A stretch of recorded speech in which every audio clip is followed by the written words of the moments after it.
ونحمدہ ونصلی علی رسولہ الکریم اما بعد رب اشرح لی صدری ویسر لی امری واحلل عقدۃ من لسانی یفقہوا قولی رب زدنی علما۔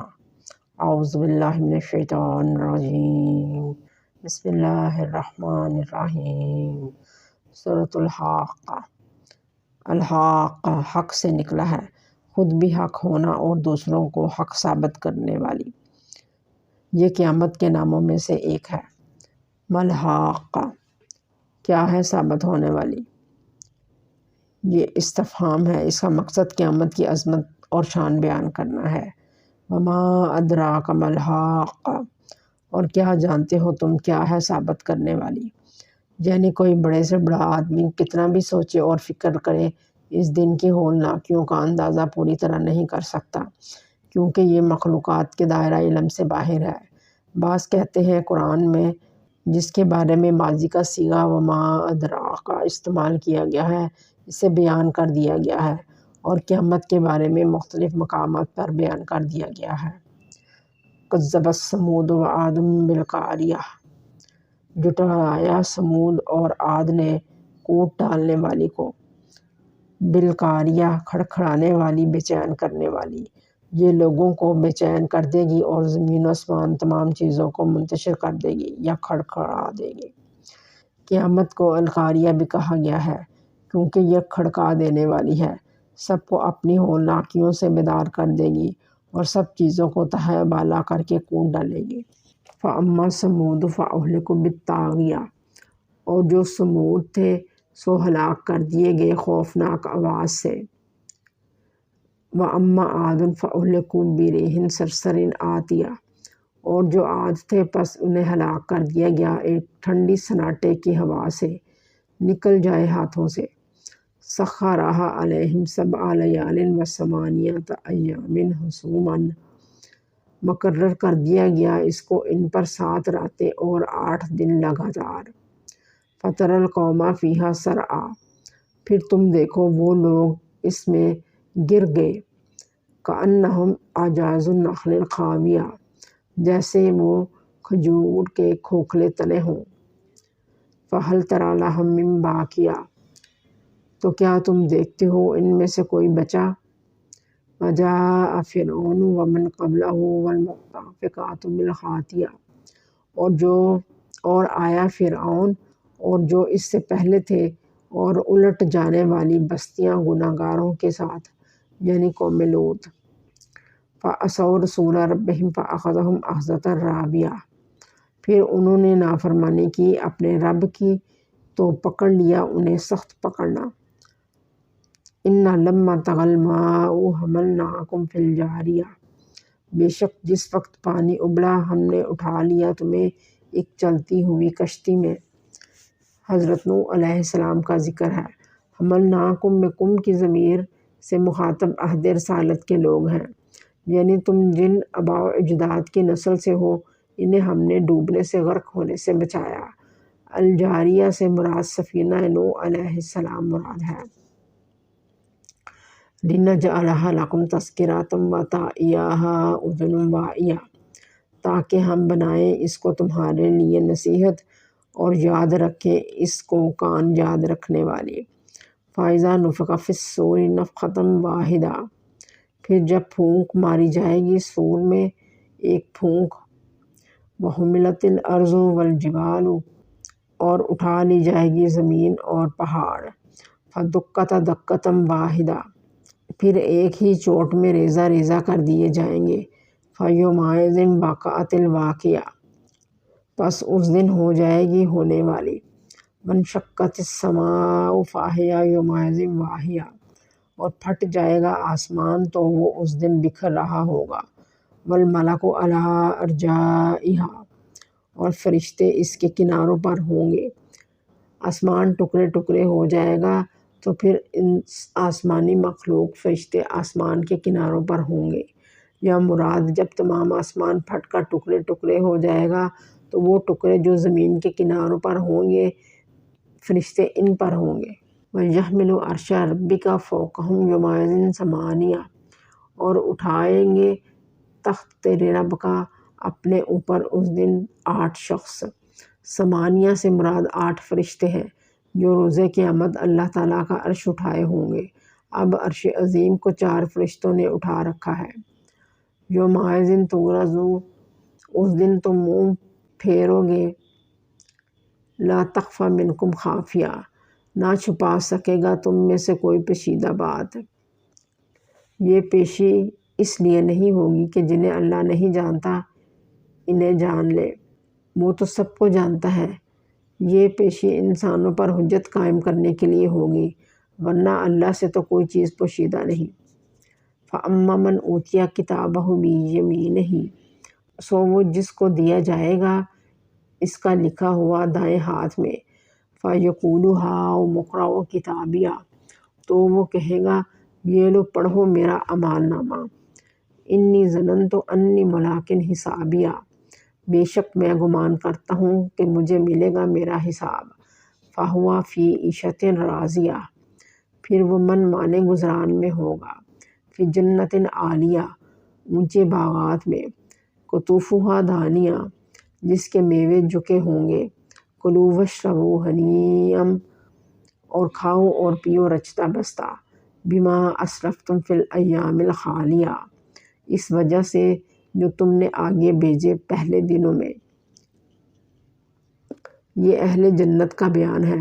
جنت عالیہ بھی ایک جنت کا نام ہے۔ جنت میں درجات ہوں گے، ہر درجے کے درمیان بہت فاصلہ ہوگا۔ جیسے نبی صلی اللہ علیہ وآلہ وسلم نے مجاہدین کے بارے میں فرمایا کہ جنت زمین و آسمان میں 100 درجے ہیں جو اللہ نے مجاہدین فی سبیل اللہ کے لیے تیار کیے ہیں۔ 2 درجوں کے درمیان زمین و آسمان جتنا فاصلہ ہوگا۔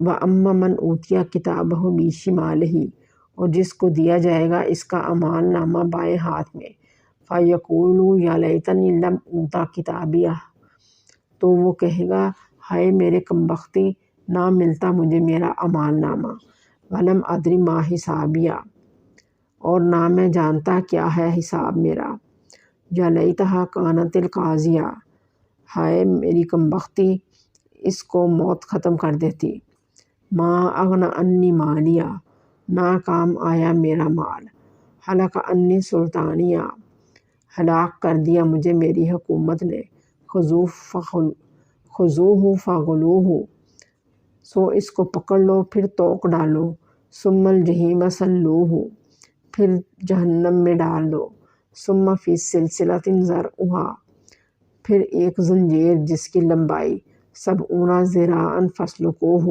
70 گز ہے، پس اس کو جکڑ دو۔ یہ جہنم یعنی دوزخیوں کا بیان ہے۔ انہ کان لا یؤمن باللہ العظیم، بے شک وہ تھا نہ یقین کرنے والا عظمت والے اللہ پر، ولا یحض علی طعام المسکین، اور نہ تاکید کرتا فقیر کے کھانے پر، فلیس لہ الیوم ہاہنا حمیم، سو نہیں اس کا آج کے دن یہاں گرم جوش دوست۔ یہ جہنمیوں کی سزا کی وجہ بیان ہوئی ہے کہ یہ فقیر کو کھانا نہیں کھلاتے تھے۔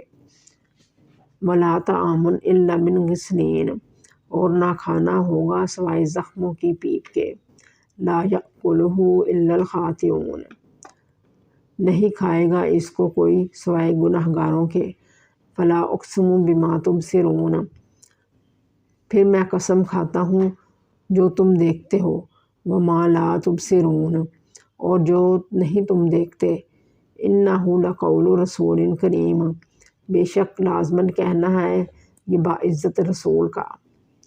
قول سے مراد قرآن کی تلاوت ہے، اور رسول کریم سے مراد حضرت محمد صلی اللہ علیہ وآلہ وسلم ہے، جن پر ایک بزرگ فرشتہ قرآن لے کر اترا۔ دونوں رسول کریم میں آ جاتے ہیں۔ ایک کا رسول کریم ہونا تم آنکھوں سے دیکھتے ہو، اور دوسرے کی کرامت و بزرگی پہلے کریم سے ثابت ہے۔ دنیا میں 2 طرح کی چیزوں سے ہم واقف ہیں، ایک وہ جو آنکھوں سے دیکھتے ہیں، اور دوسری وہ جو آنکھوں سے نظر نہیں آتی بلکہ عقل سے ان کو ماننے پر مجبور ہوتے ہیں۔ مثلاً ہم کتنا ہی غور سے دیکھیں ہمیں زمین گھومتی ہوئی نظر نہیں آئے گی، لیکن یہ ثابت ہے۔ ہم اپنی آنکھ کو غلطی پر سمجھتے ہیں اور دوسرے عقلا کی عقل سے اس کی اصلاح کر لیتے ہیں، لیکن ہم سب میں سے کوئی ایسا نہیں جس کی عقل کامل اور غلطیوں سے پاک ہو۔ اس وقت صرف وحی الہی ہی غلطیوں سے پاک ہے، اور جس پر نازل ہوتی ہے وہ خود غلطی سے محفوظ و معصوم رہتے ہیں۔ اس لیے بما تبصرون اور وما لا تبصرون کی قسم کھائی ہے، یعنی جو حقائق جنت اور دوزخ کے بیان ہوئے ہیں، اگر محسوسات سے بلند ہونے کی وجہ سے تمہاری سمجھ میں نہ آئے تو سمجھ لو کہ یہ رسول کریم کا کلام ہے، جو بذریعہ وحی عقل سے بالا تر حقائق کی خبر دیتا ہے۔ جب ہم بہت سی غیر محسوس چیزوں کو مان لیتے ہیں تو رسول کریم کے کلام کو ماننے میں کیا قباحت ہے۔ وما ہوا بقول شاعر، اور نہیں وہ بات جو شاعر کی، قلیلا ما تؤمنون، بہت ہی کم ہے جو تم یقین کرتے ہو، ولا بقول کاہن، اور نہیں بات نجومیوں کی، قلیلا ما تذکرون، کم ہی ہے جو تم نصیحت لیتے ہو۔ تنزیل من رب العالمین، اتارا ہوا ہے جہانوں کے پروردگار کا۔ شاعروں کی باتیں یا کلام بے اصل اور خیالی ہوتی ہیں، لیکن قرآن میں تمام حقائق اور رسول محکمہ کو دلیلوں کے ساتھ بیان کیا گیا ہے۔ اس طرح کاہن عرب میں وہ لوگ تھے جو بھوت پریت، جنوں اور چڑیلوں سے تعلق رکھتے یا مناسبت رکھتے تھے۔ یہ انہیں غیب کی باتیں چرا کر سناتے اور ایک آدھ بات خود سے شامل کر لیتے۔ اگر ایک جن کسی کاہن کو کوئی بات سکھائے تو کوئی دوسرا جن ویسی ہی بات دوسرے کاہن کو سکھا سکتا ہے، لیکن قرآن جیسا معجزہ تمام جن و انس مل کر نہیں بنا سکتے۔ وَلَوْ تَقَوَّلَ عَلَيْنَا بَعْضَ الْأَقَاوِيلِ، اور اگر بنا لیتا ہم پر کوئی بات، لَأَخَذْنَا مِنْهُ بِالْيَمِينِ، ضرور پکڑ لیتے ہم اس کے دائیں ہاتھ کو، ثُمَّ لَقَطَعْنَا مِنْهُ الْوَتِينَ، پھر کاٹ ڈالتے ہم اس کی شہ رگ، فَمَا مِنْكُمْ مِنْ أَحَدٍ عَنْهُ حَاجِزِينَ، تو نہ کوئی تم میں سے ایک بھی ہوتا اس کو بچانے والا۔ کاہنوں کی باتیں معمولی خبروں سے متعلق ہوتی ہیں، الفاظ بیکار ہوتے ہیں، لیکن قرآن کے اصول و قوانین، معاش و معاد کے آئین بناتا یا معلوم کرنا غیب کی باتیں کسی کاہن کے بس کا روگ نہیں۔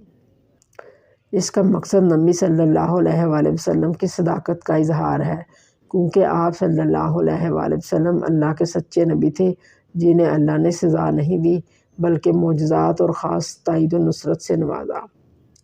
وَإِنَّهُ لَتَذْكِرَةٌ لِّلْمُتَّقِينَ، اور بے شک یہ تو نصیحت ہے پرہیزگاروں کے لیے۔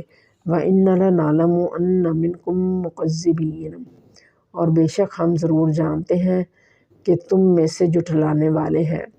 وَإِنَّهُ لَحَسْرَةٌ عَلَى الْكَافِرِينَ، اور یقیناً یہ تو پچھتاوا ہے کافروں پر۔ قیامت والے دن کافر اس پر حسرت کریں گے کہ کاش ہم قرآن کی تکذیب نہ کرتے، جب وہ اہل ایمان کو قرآن کا اجر ملتے ہوئے دیکھیں گے۔ وَإِنَّهُ لَحَقُّ الْيَقِينِ، اور بے شک یہ تو قابل یقین ہے۔ فَسَبِّحْ بِاسْمِ رَبِّكَ الْعَظِيمِ، سو حمد و ثنا کرو اپنے عظیم پروردگار کے نام کی۔